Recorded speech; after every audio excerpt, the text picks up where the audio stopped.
Ayun na mga sisi, first time ko itong ginamit ngayon. Itong Botox Keratina Hair Mask. Ang ganda niya pala talaga. Sobrang lambot. Yan o. Feel na feel talaga ng fingers mo yung ano niya, yung lambot niya dun sa buhok mo. Diba? Sana mag-effect talaga to sa akin at mawala na yung mga dryness ng aking hair. Kasi dry ito eh. Natuwa ako. Ganda. Mura lang to siya guys. Wala pang 300, dalawa pa. Ito, buy one take one to eh, yung binili ko. Mas makakamura kasi kung buy one take one na yan. May isa pang hair mask. Ang ganda. Nakakatipid pa. Ito na yung magiging conditioner ko. Ang lambot niya talaga.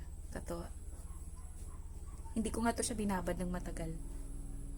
Parang ginawa ko na lang siyang parang conditioner pagkatapos mag-shampoo ilagay. Ganda.